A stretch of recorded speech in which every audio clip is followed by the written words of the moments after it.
Pour se comprendre, il faut un langage en commun.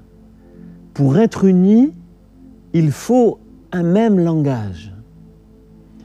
J'ai été touché en particulier par ce texte dans 1 Corinthiens chapitre 1er verset 10 qui dit « Je vous exhorte, frères, par le nom de notre Seigneur Jésus-Christ, à tenir tous un même langage, à ne pas avoir de division parmi vous, mais à être parfaitement unis dans un même esprit et dans un même sentiment. » Et donc, il est question d'un même esprit, d'un même sentiment. Donc, une même esprit ici, c'est intelligence, mentalité.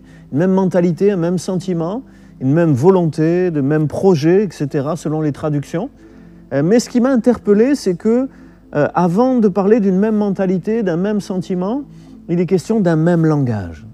Pour être parfaitement unis, comme si la priorité, c'était de s'accorder sur le plan du langage. Comme si la division, puisque le texte dit ne pas avoir de division parmi vous, comme si la division venait de la manière de parler.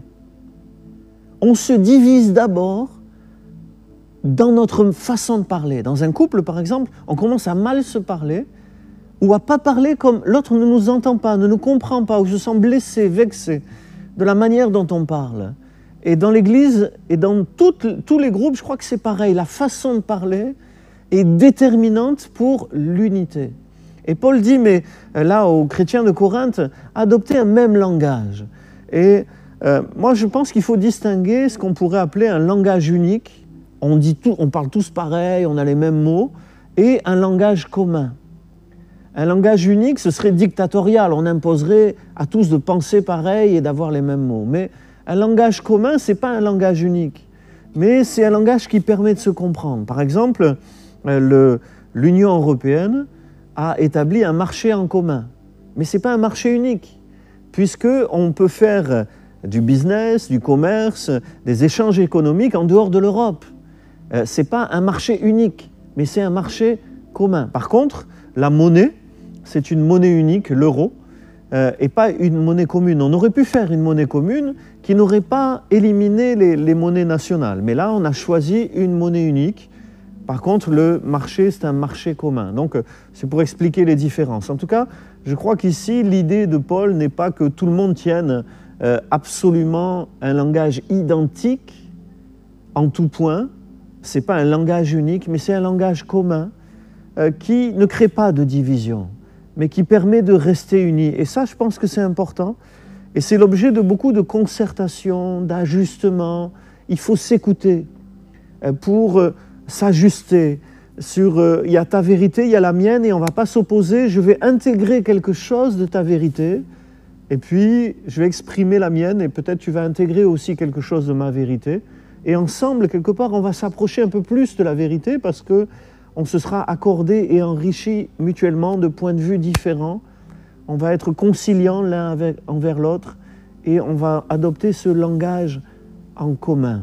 Ce langage en commun qui évite de se diviser et qui permet d'être parfaitement unis. Je pense que c'est important cet effort. Beaucoup de gens créent la division sans s'en rendre compte.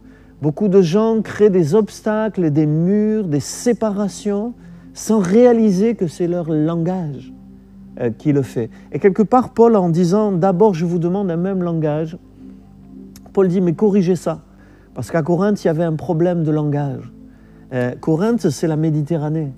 C'est culture méditerranéenne, là. Ça parle beaucoup, ça parle trop. Et dans la manière de parler, il y a des murs qui se dressent. Il y a des groupes qui s'opposent. Et je pense que le changement commence par un changement de langage. Et ça m'a interpellé. Peut-être toi-même, tu as à changer de manière de parler. Quand tu parles de ta femme, de ton mari, de ton église, des membres de ta famille, de gens qui sont autour de toi, sois plus constructif dans ton langage. Certains cherchent toujours à se distinguer et créent des divisions sans en être toujours conscients.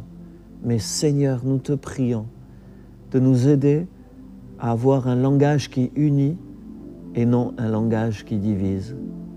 Au nom de Jésus. Amen.